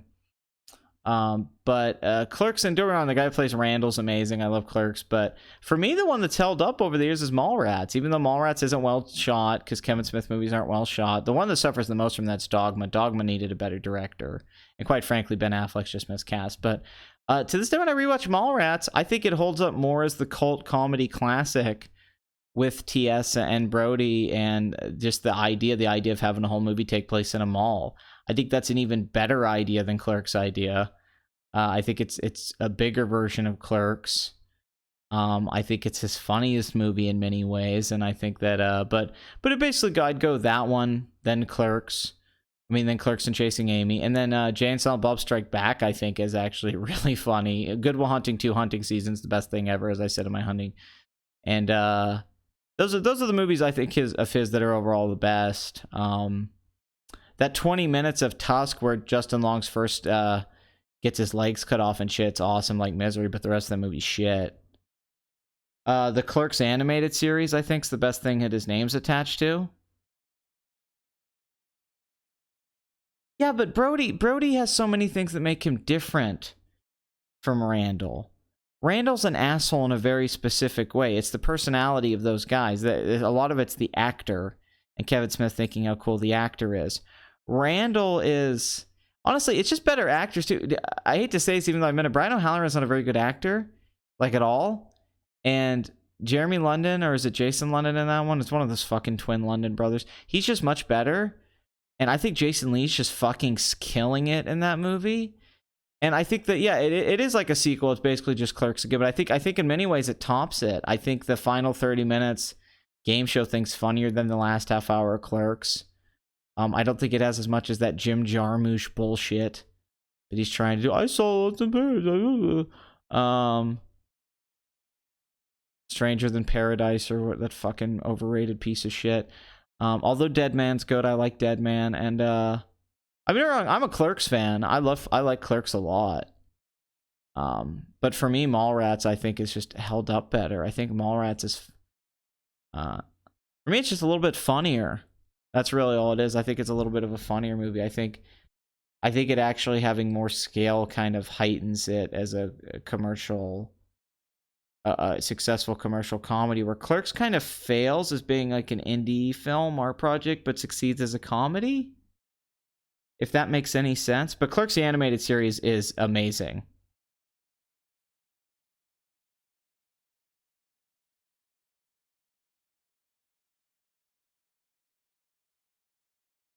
Yeah, I mean, I have a lot of problems with Chasing Amy now, and I don't think it holds up as well as it did then. And I don't think, I think the early scenes, the thing about that movie that I hate isn't explored enough, because no movie ever shows this, is the reality and melancholy of, like, Comic-Cons and film festivals. I've always wanted to make a movie about that. There's the opening at the Comic-Con, that hilarious scene, the Star Wars bit at the beginning, and the stuff at the end is so accurate to what it's like to go to a little con and that subculture. And no movie's ever explored that properly. Like actually going to a film festival or Comic-Con and how those things feel, how it's disappointing to meet people, the money that people charge, all these people that are struggling and how pissed off they are that they're failures. Chasing Amy is one of the only movies to show a little bit of that world, and I wish Kevin Smith would have just jumped into that so much. So Chasing Amy does have that, which is really interesting, and the stuff about men. And, you know, I own Chasing Amy, I own the Criterion, I like it, but...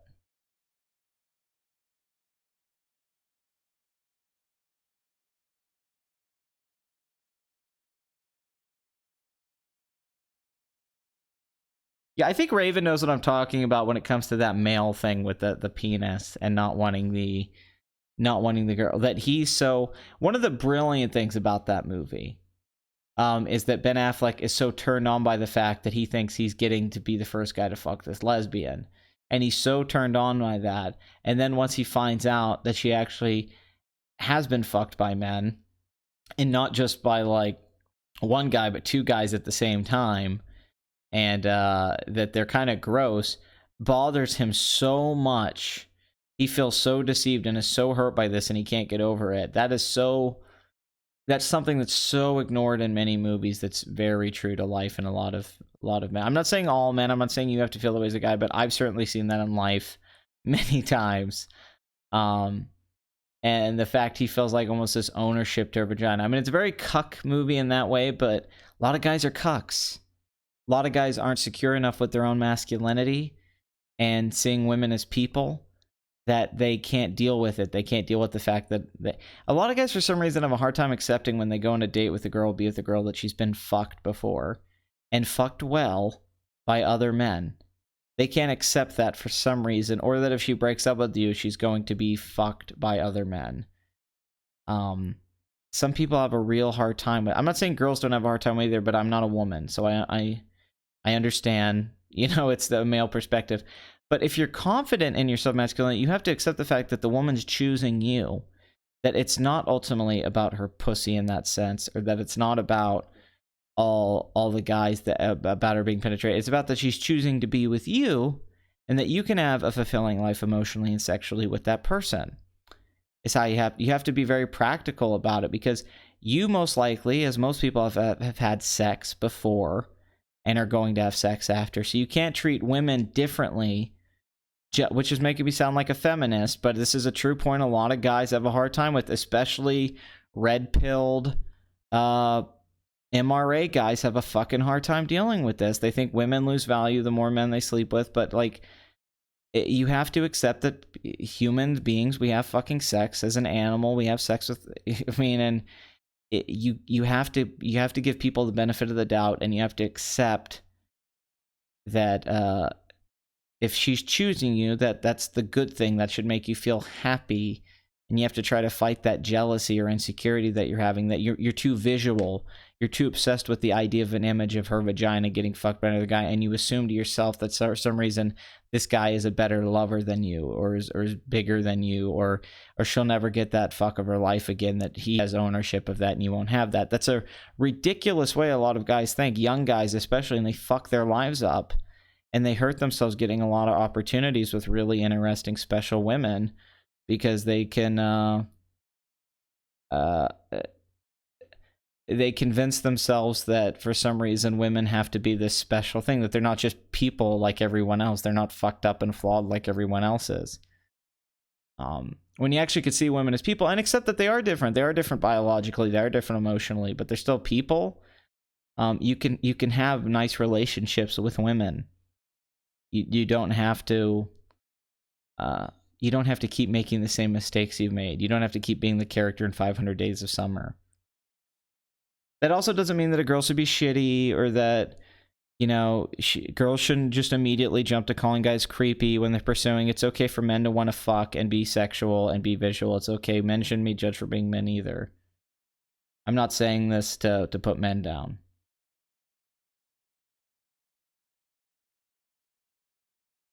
I don't think it's necessarily entirely right to have those feelings, though, either, Pixel.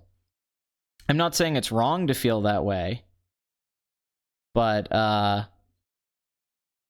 okay, but Hoth, let's say you slept with 20 women, okay, in your life, and then you dated a girl and you found out she slept with like 20-something guys. Now, would you say she's a whore? Or do you just mean whore in how she acts or presents herself with that stuff sexually?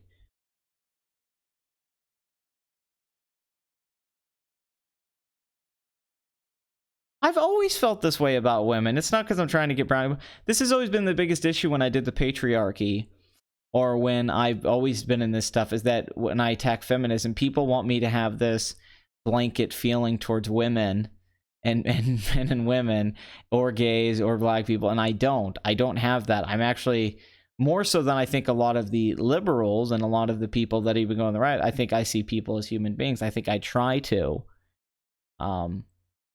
and it's not putting myself, I'm not standing a fucking soapbox, I'm not saying I'm better than anyone, but I've always had a very easy time seeing people as people, and I've always had a very easy time being comfortable with who I am and being confident in who I am, and with the woman. I'm not really, I mean, it's not like I haven't been upset when I've got dumped before, but I don't have that, I don't fetishize the vagina or female or ownership of women's sexuality as some kind of turn on to me. As in a fantasy way, sure, but in reality, it's like, Jesus fuck, don't you have more interesting things to spend your time thinking about and obsessing over?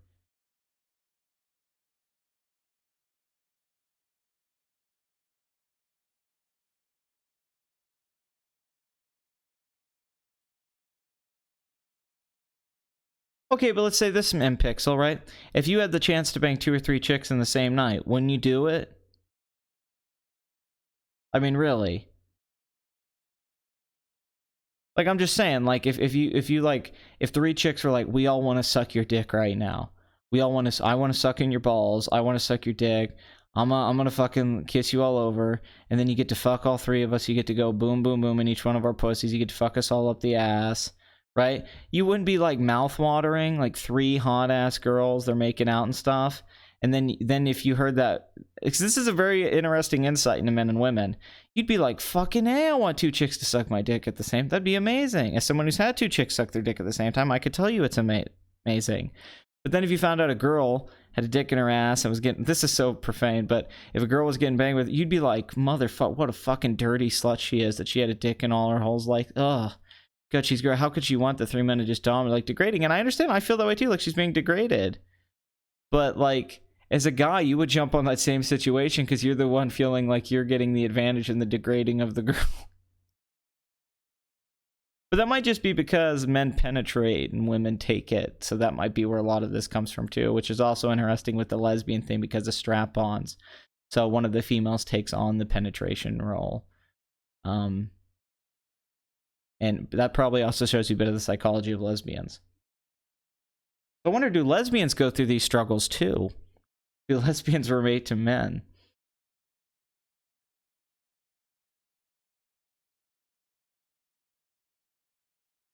Well, I brought this up to my friend once, and he made the best point. When I brought up the same argument to him about the men and women thing, and he looked at me and he said, and it's true, he said, what, people can't be hypocrites?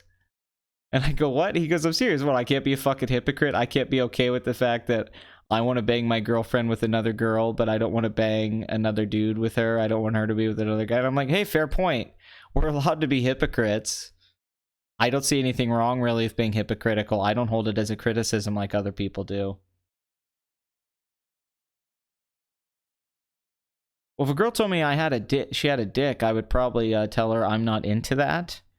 Because I'm not sexually attracted to penises that way, and I was very happy to get to know her a little bit, and then we have to see, we have to go our own separate ways. I'd be very polite about it.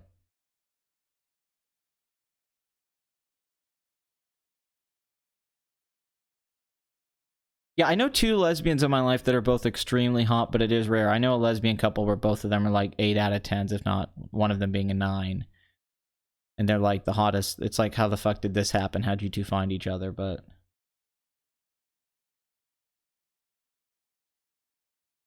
there goes the monetization. Pat's a whore. I'm not a whore.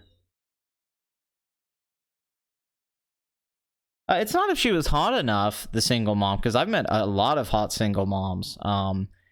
It's how I liked the kid and the interactions, and if it felt right, if I felt like I could do a family, you'd have to go feeling out. I mean, I don't know. I've been in those situations. I've went on dates with single moms and been to their house, have been around their kids, and I've definitely been in that where it's like, do I raise this kid? I don't really have a good answer to that. It would be difficult for me.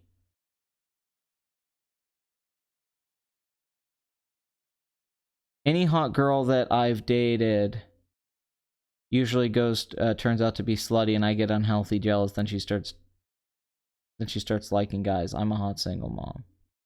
Yeah, this has turned. Do I just know everything? What a fucking arrogant asshole I am. I'm like, oh, I'm an expert on everything. I'm an expert in sex therapy now. It's like, oh, did you understand men so deeply?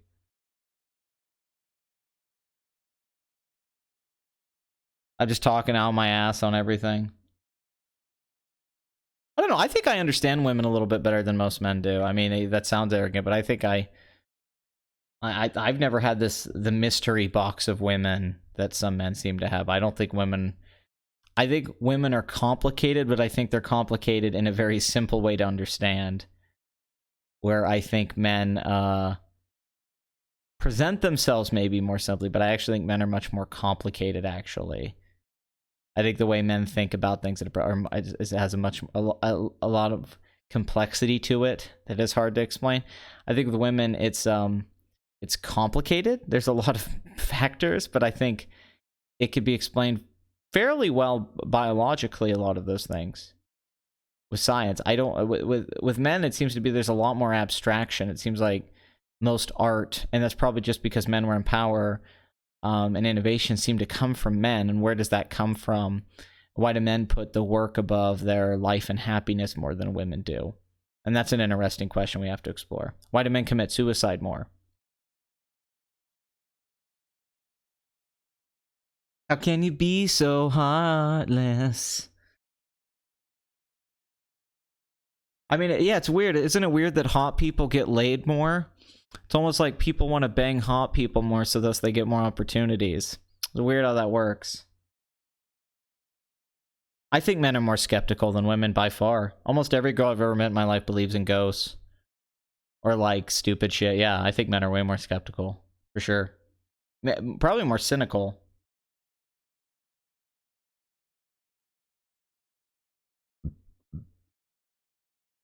I ordered Blue Apron for a first date. Okay. Women don't care about your feelings. All right, let's get to number one movie, Halloween.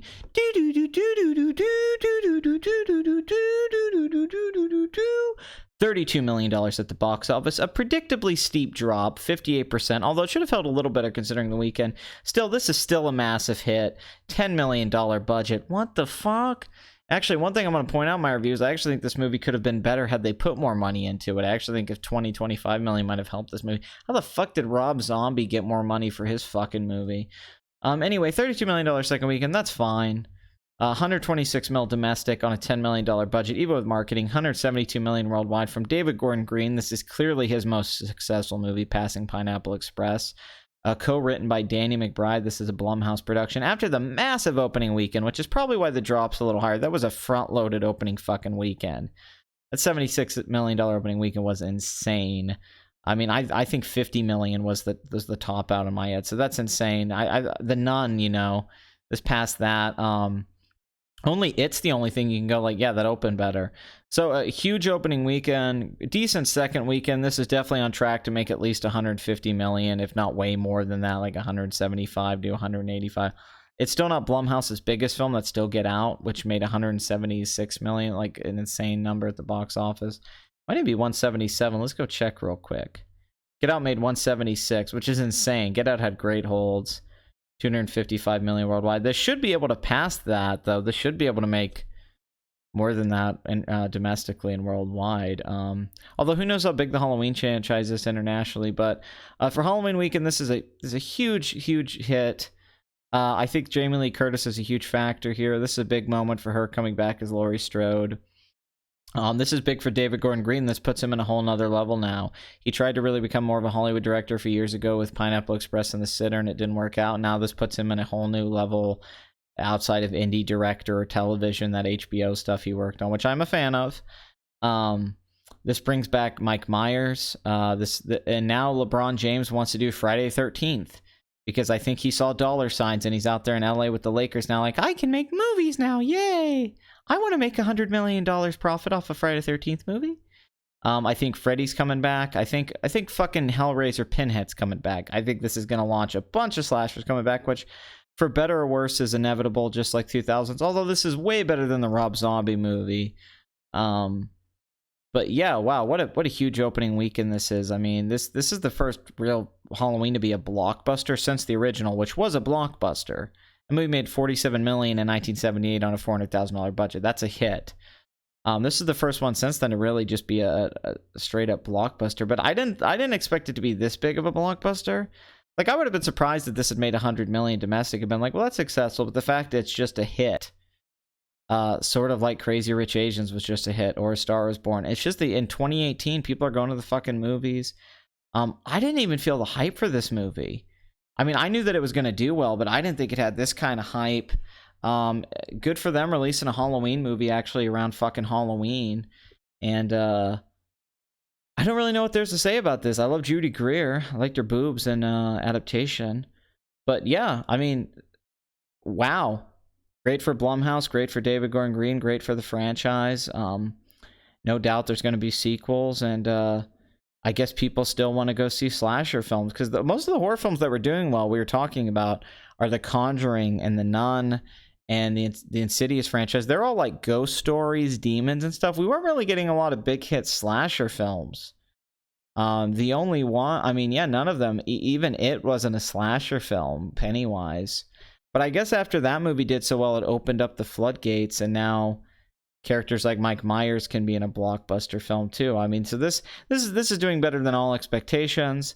If this was the final total, and I know I repeat this a lot, but if this had been the final total domestically for the film, like if it had opened at 45 million and made 126 mil domestic, we'd be like, wow, this was a huge success. $10 million budget. But the fact this is only its second weekend, it speaks for itself. So I think this film can make 175, 180 million, if not more. So this is insane all around. My review for this film's coming out, so I can't talk about what I feel about it here. You'll have to wait for the review. I'll just say I don't love the movie, but I don't hate the movie. Like a lot of people, I'm probably somewhere more in the middle. But where do I lean more towards is the question, and we'll have to find out. Do I have any interesting insights that haven't been said by everyone else? Although, once again, Your Movie Sucks comes out with a very generic 3-4 minute fucking quickie on this. I think he could have said so many interesting things, and he's just like, it's just another generic slasher movie. Oh, I didn't think the script was very good. Like, explain why the script isn't very good. That's what used to make your videos so good, is you used to go in detail instead of just saying, I didn't think the script is very good. It's like, well, I don't fucking care then. That's just some random thing you're telling me about your opinion. Tell me why you feel that way. Like, Adam, that's what built your fucking channel. For fuck's sake, I'm so sick of the fucking 3-minute quickies where he's just saying, like, I didn't like this part of the movie. I didn't like the fucking cinematography. I didn't think this was very good. It's just a generic. It's like, yeah, but go into why. It just makes your videos not worth watching anymore. It's just because you have a big fan base. Anybody watches that shit. If you're just a normal YouTube reviewer, those would be the most generic reviews ever. The only thing interesting about him is that he's more negative on videos that, like, a Chris Stuckman will be like, the new Halloween's a B-, and then he's like, it's a 3. I'm gonna go dress up in a furry costume and jerk off. Oh, so Mahler followed me on Twitter today. Don't know why the fuck that happened. He also said that down the road he wants to have me as a guest on one of his live streams. Once again, I don't know if Mahler was fucking aware of who the fuck I was at all. I don't know if it just came about to him recently that he became aware of who I was. And he decided to follow me on Twitter. He only follows 71 people, so I'm in a very exclusive club now. So I guess at some point, probably within the next 2 to 3 years, I'll be on a Mahler live stream, which would be very exciting. Well, that's just silly. David Stewart was so gracious to offer me a chance to live stream with him and talk about what was happening when I got my community guideline strike. But luckily, to YouTube's credit, they fucking appealed it, and I'm able to live stream again. So here was Box Office Addict 67, you beautiful motherfuckers. What a journey it was. We started with some crazy Star Wars discussion, then we got into the box office, and it was all over the place. Then for some reason, we talked about sexuality and men and penetration, but hopefully it penetrated the most important part of your body, the whole, the third eye right there, to your mind. Hopefully I penetrated your mind and I'm coming in it, and that come as ideas, and ideas that'll carry on. So the story of the weekend, Halloween, is a fucking hit. Hopefully this episode doesn't get a community guideline strike, because apparently that can just happen now because people think I'm uploading the full movie even though it's not the full movie. So okay folks, get your blue apron, alright? Go hang out with your wife that is doctor, and don't shoot any more Jews in Pittsburgh. Okay folks, that's all I ask. But don't take away guns. Boy, that must have been a conflict for Ben Shapiro. Well, I want to bitch about this, but I also want to be pro-gun. So yeah, Halloween, David Gordon Green, making green at the box office. And speaking of the box office, we are coming up in just a few episodes on episode 70 of Box Office Addict, and I'm loving it so much. And I plan on doing more videos. You already got a video today. You're getting a live stream today, and you're going to get a fucking Halloween review this week. What the fuck? I'm spoiling you, motherfuckers. I'm just feeding you too much. This is turning into a buffet of fucking greatness. So if you listen to Box Office Addict, you're probably a motherfucking box office addict yourself. And I am not here to help you get over those addictions. No, I am not pulling the needle out of your arm. I'm getting another needle ready after I'm done using it. I'm here to encourage your fucking addiction. So I will see you next week for episode 68, where we will be talking about a new film at the box office, what have you, or maybe Halloween will continue to dominate, but I don't think that's exactly what's going to happen. Anyway, Mike Myers has returned, not just in the movies, not just 40 years later, but the Halloween franchise, and him as a horror icon has returned as well. So thank you for watching. Thank you for listening. And please rewind your VHS tapes before you bring them back to the store.